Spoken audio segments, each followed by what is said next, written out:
Hi everyone. Good evening. My name is Justin, and this is my friend Justin. Justin. Which is very cool. This is my podcast. So welcome. Glad to have you here with us. Glad to be here. Yeah, Thank you. yeah. Thanks for joining. I hope everyone is having a good day and a good week so far. So that's cool.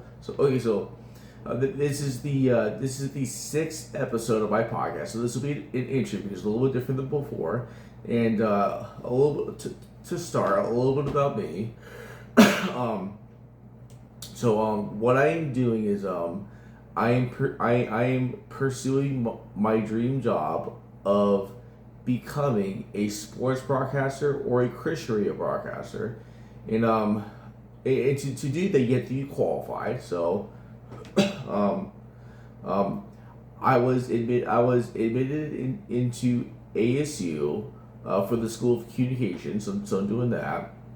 I told my friends about it, and my friends suggested that I do a podcast to practice. So I like the idea, and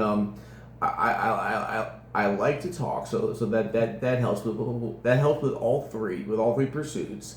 One with the podcast, two with the dream job, and three with the School of Communication. So the fact that I like to talk that definitely helps. And Justin says he likes to talk. So We like to talk. so Justin's like to talk. that's cool.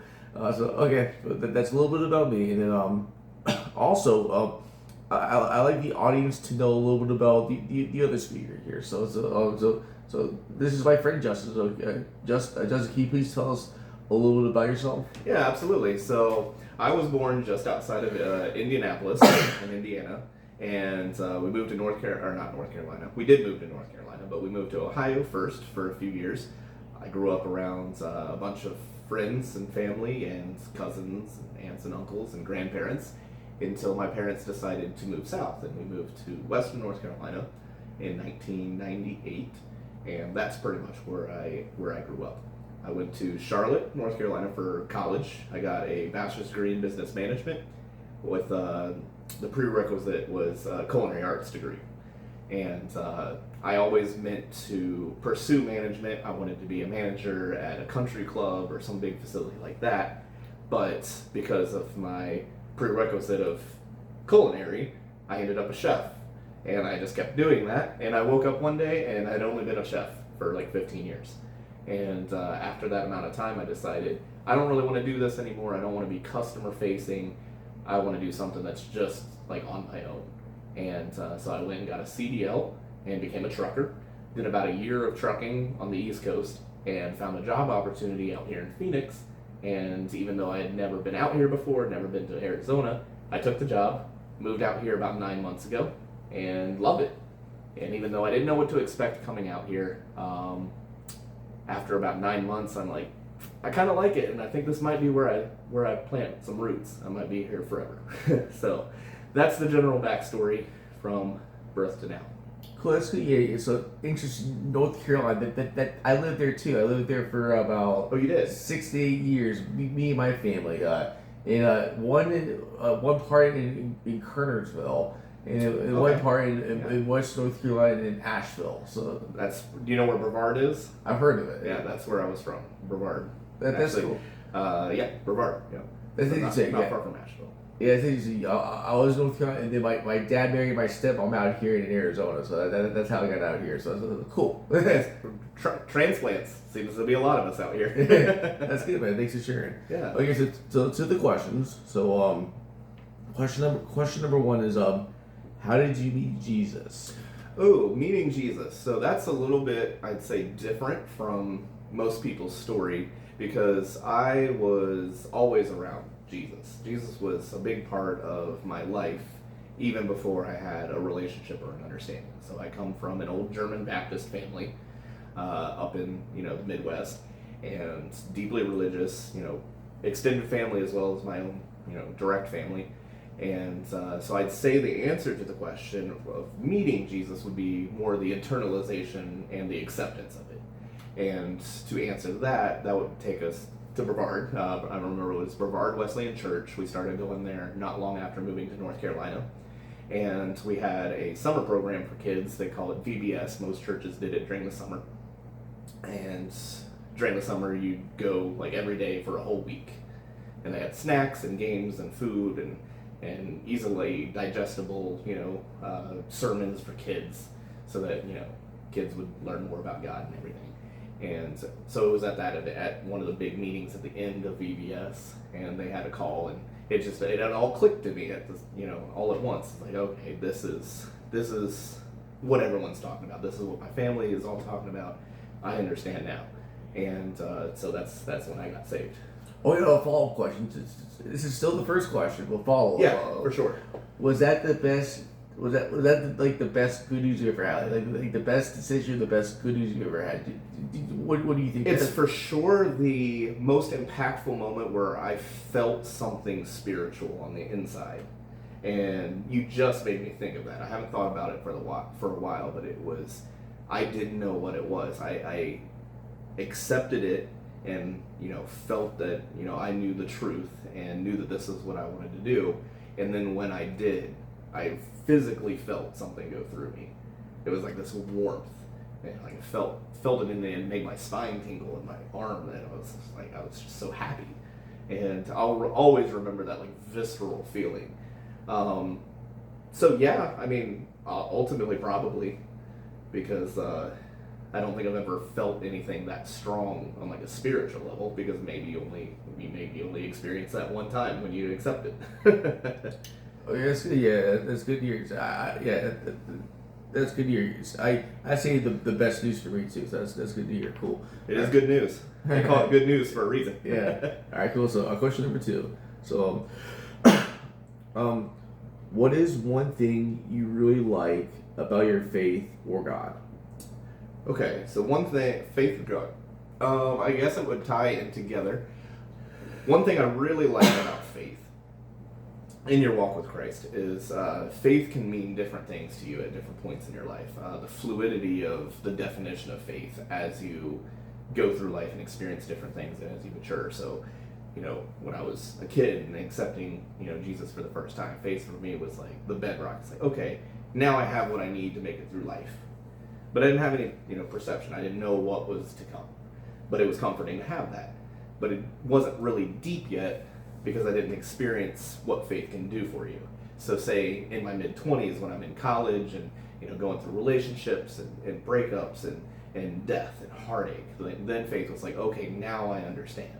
Faith for me is I have a light in the darkness. I have something I can follow that'll get me through the hard times, that I can make it through. And so faith took new definition. It had more impact for me because I knew that my faith in God is what was going to get me through difficult times. And then moving past that, now I'm in my mid-30s, and faith for me is an overall peace. It's a piece of mind knowing that it can be a source of happiness when things are good and a source of guidance when things are bad, and that no matter what, good or bad, everything comes together to be fine because God is always there, and that's what faith means to me. That's good. Yeah, it's good to have that safety, that security, that peace, that comfort. That's a good thing. So it's good to hear that. Yeah, for sure. Right. And that's like that's the way they say you have to go through hard times to have perspective. And I think that includes faith. So you don't have much of a perspective on faith until you've had to exercise it. That's good. That's cool. All right. Thanks for sharing. Yeah. And then so question number 3 is what do you think is one of the hardest things about the Christian faith? Hardest things about the Christian faith. So it's going to be simple, but I think simple is simple for a reason. And I kind of relate it to the old adage of it's the straight and narrow. It's not easy to walk in faith necessarily. It's not easy to follow the Christian path. I think about when I went hiking with my dad when I was a little kid, and you've got the path through the woods and up the mountain, and that's the path. You're supposed to stay on the path. There's things out there that as an 8-year-old I don't know what's out there. My dad does. It's like, hey, stick to the path. But then I see a pretty flower and I'm 15 feet off the trail, not knowing that a couple feet away there's a rattlesnake. it's like there's danger out there. So when you relate that to your walk with God, it's the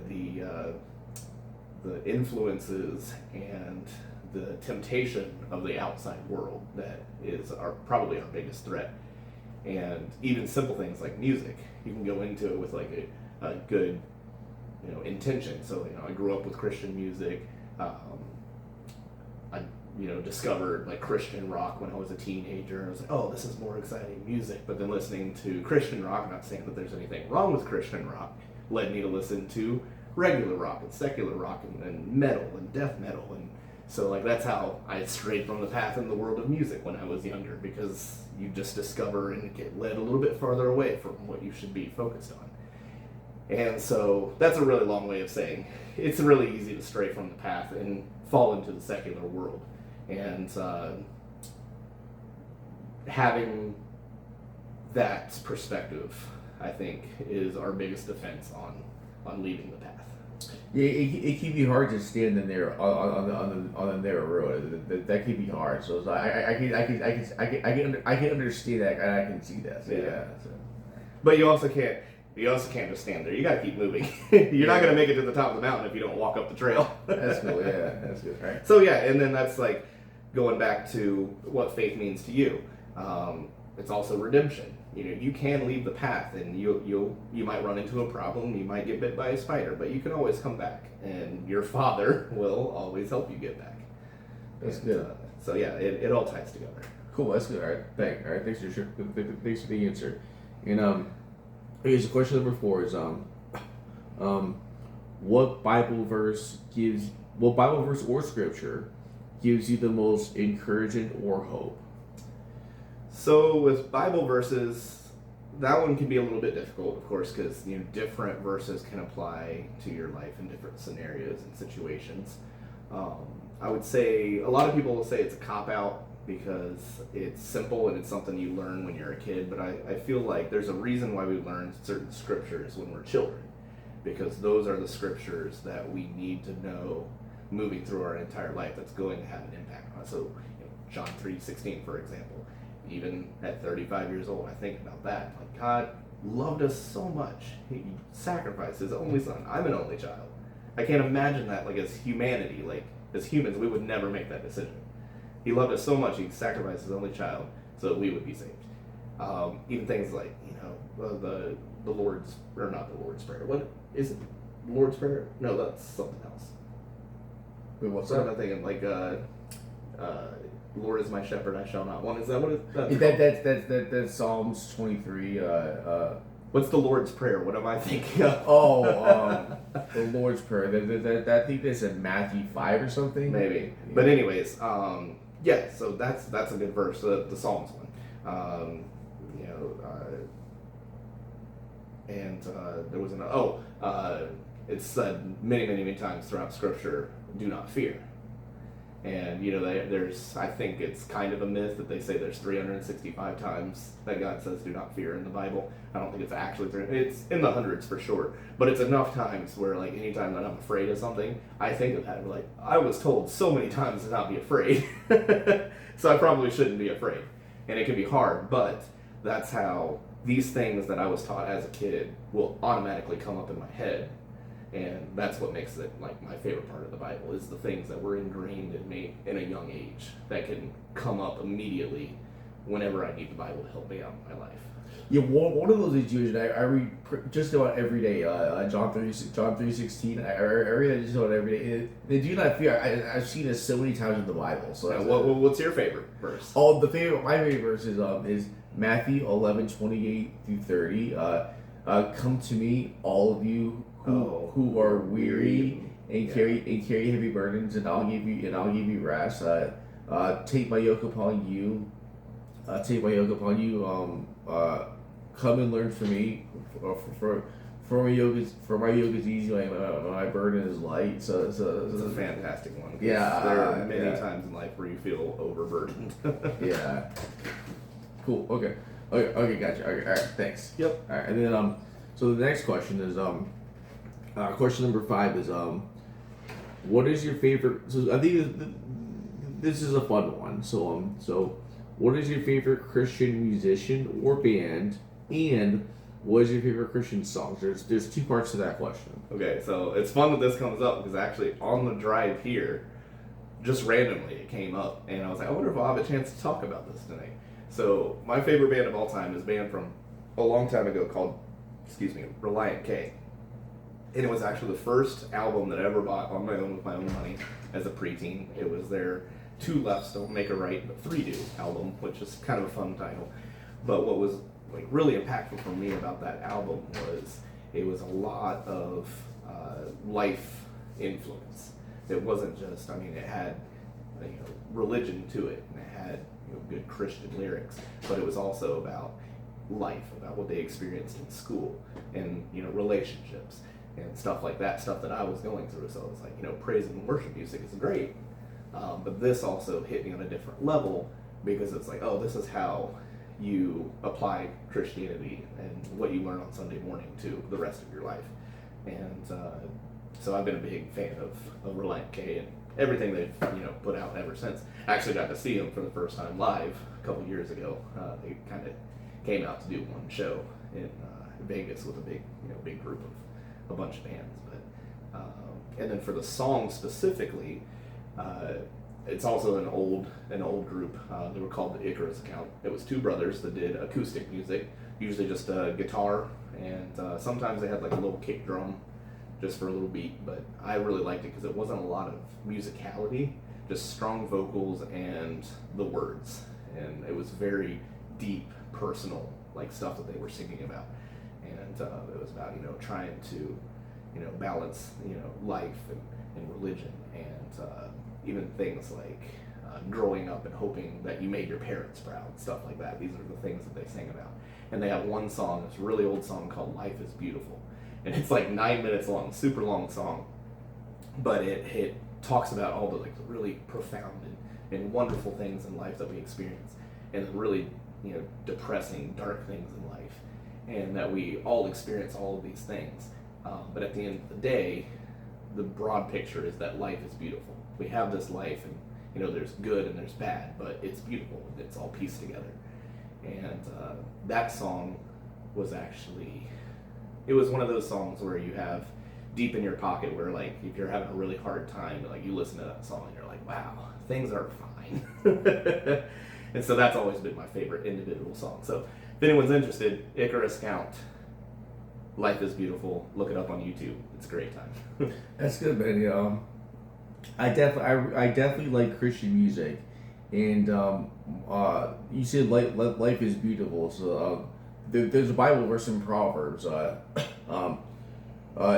If you search for good, you will find favor. If you search for evil, it will find you. Oh, sure, yeah. So that verse applies to that song. So, and actually, to follow up, just a little addition to it. If we're going back to like, I love like old school music with like even just no music, just 4-part harmony. I come from a very old family that they used to sing just completely a cappella. So stuff like Amazing Grace, where you have all the parts singing in harmony. It's still just musically just sends chills down my spine, but also like I feel like it's almost a deeper connection to like the words in that format. So yeah, that's another one of my favorite is just Amazing Grace sung acoustic and a cappella with a group of people. That's good. It was an amazing experience. Nice. Christian music is good. That's good. All right, cool, dude. All right, thanks. Okay, the last question, question number 6, is what are some things you like to do to help you persevere when you encounter adversity in life? So that's a really good one because I think there's multiple different approaches depending on the person, and I know a lot of people their go-to is jump into work. I find that a little difficult for me because if I'm having a hard time, especially if it's new, if it's fresh, it's something on my mind, opening the Bible, I'm just upset that I'm reading. And maybe that's a character flaw, maybe that's something that like I can do better at. But for me, if I listen to some positive music, that's what'll drag me out of that mindset, that negative mindset of like, oh, what do I do? This thing is really weighing on me. This is really hard. How am I gonna figure this out? I have no answers. Nobody's helping. But like positive music will be what takes me out of that mindset. Then I can think about things practically. Then I can make logical decisions, and then I can pray about it. Then I can come to a supportive friend like yourself and be like, hey, I'm going through this. Like, can you pray for me, or do you have any advice? Which brings me up to the other big part of it, which links back to your last episode, that community, that a community with a sense of unity. They say that the 5 people that you spend the most time with have the largest impact on your life. You are a combination of the 5 people you spend the most time with. And that's something I've really been working on the last couple of years, is surrounding myself with those kind of people, the people that are like myself, that they've experienced life, they've experienced good, they've experienced bad, and they know they're not perfect, but they are there to help other people as well. So if I'm helping you, you're helping me, it's just beneficial for everybody. And even just last week, this blew my mind. Just last week at the 30s 40s group, I had 3 people come up to me, unprompted, never met them before, and asked what they could pray for me. And I was like, that's like, okay. So I'm going in the right direction. I'm going to places that have these kind of people. And it sounds a little selfish, but if you look at the broad picture, it's not. Because it's like, yes, the 5, great people that I think are good influences will help my life, but hopefully I'm also one of their 5 people that's going to help their life.